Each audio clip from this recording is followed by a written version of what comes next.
Hi, and today I have another topic for you. So, we all want to stay lean. Nobody wants to have all those love handles. So, no one wants to have a very high body fat percentage. So, Asian people are amongst very thin populations when found around the world when compared to other populations. They usually have lower height, lower body mass, as well as lower body fat. So, measuring the body fat is not really a straightforward thing. We need to use the BMI, which is the body mass index, and this needs to be calculated. So, it is calculated using the height or the weight of an adult male or an adult female. So, when calculated and compared to the one of the average Caucasians or average Africans, they still fall behind in terms of the BMI. So, what is the BMI? The BMI is the measure of the total body fat that an individual contains. And it should be noted that China's population BMI in the recent years it has begun to catch up to the one of the Americans. I don't know why Americans are considered to be more obese than any other culture, and that's a topic for another day that we'll look at. While other Asian people, such as Japanese and Koreans, they still have a significant lower BMI when compared to the Americans. So, in the past times, there's been three major factors that contributed to Asians to stay thin or stay lean. So, the first one was poverty, and this contributed a lot, which perhaps they couldn't afford all the food that they wanted to eat. So perhaps they couldn't afford the second one, such as food reward. So basically, they couldn't afford food which had high food addiction. So the access to foods which are high in sugar, such as candy. So this leads to addiction, or foods which are high in starch. It also leads to addiction and also leads to a person to gain weight. So also the access of food which are high in artificial sweetness is also the major contributor to a person to gain weight. So the third one is the genetic makeup. We know that Asians they have less musculature than Caucasians and Africans. So as such, their BMI it becomes very important to calculate when we want to compare their body fat.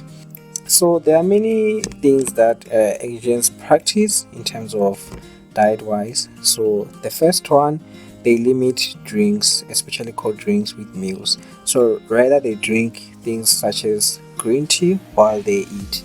So we all have a bad habit of drinking a glass of soda or a glass of wine while we eat our meals. So Asians they subconsciously they create a better digestion by drinking green tea or other hot tea with a meal. So what this does, it supports the enzymatic activity while helping to enhance digestive activities. So Asian communities say it is better to add liquids in the diet 30 minutes after eating a meal or 30 minutes before. That's something that I want to practice. So another thing that they do, they have soup. So they will have a soup after a meal. So you ask yourself, how does it contribute to one to lose weight? So basically, a soup is high in nutrient. It's a nutrient dense food, and it also helps to fill you up quickly. So it helps that you don't eat as much as you would have been eating solid food. So most Asian cultures they eat soup. So those soup are usually made from bones or combinations of vegetables. So you're getting lots of vitamins and minerals from a very small portion, which is also a plus. So whether the soup is made from bone or broth soup, this helps to improve the digestion, which is something that the Asian community is very focused on. But most of them they're very focused on it and they do it subconsciously. Because another thing that the Asian people practice, they eat in a ratio of 3:1 of vegetables to meat. Basically that means they eat 3 times the amount of vegetables in a dish than meat.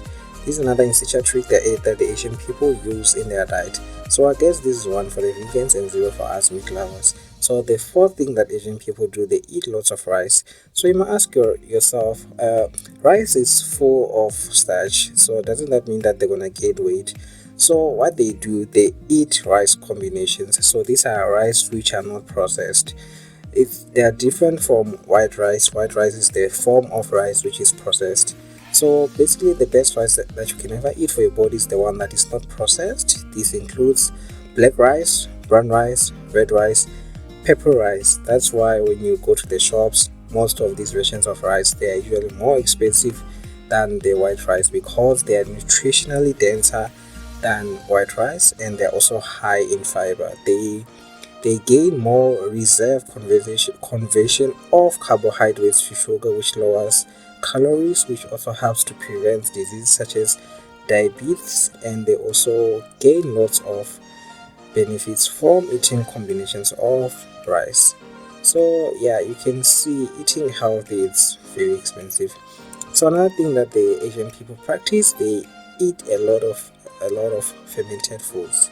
So the common foods which include miso soup and natural soybeans, which are natural probiotic from the lacto fermentation. This helps significantly with weight loss, especially the visceral fat and the fat that is surrounding the organ. Another thing that makes Asian people to be different from us and for them to stay lean is their cooking methods. So their cooking methods is meant to conserve nutritional value of the food. So many of us would rather fry potatoes in the oil to make chips, while Asian restaurants they may use recipes that include steam cooking, boiling, which they end up dishing up with the broth, and the broth is dished up because it retains the nutrients.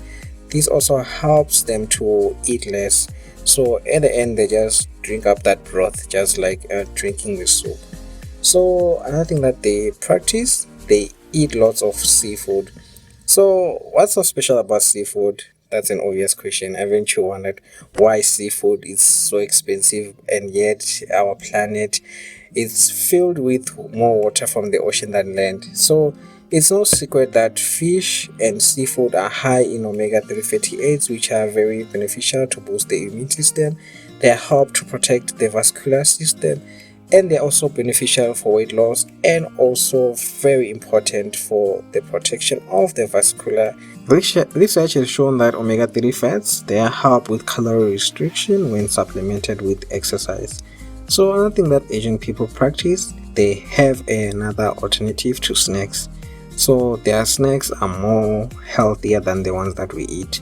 So they rather eat nuts, dried fruits, seeds. So basically this helps to keep their weight down, which is very different from what we would eat, because we would eat cookies, chocolates. These are things that we consider as snacks. So by eating different kinds of snacks which are healthier, this helps to limit their calorie intake and also helps to keep their weight. So we know that many Asian countries they're dealing with overpopulation, such as China. So as such, many places they don't use public transport. So instead, many people they walk to their place of work.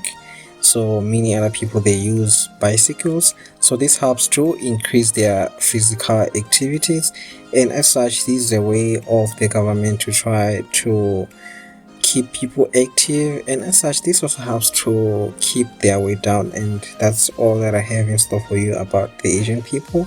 And if you think that I left something, please let me know in the comment below. And if you're new to the channel, please don't forget to subscribe, leave a like, and share the video. I still have many interesting topics that I'm going to be sharing in this channel, and as such thank you for staying this long and watching my video, and thank you for your support, and I hope to see you again.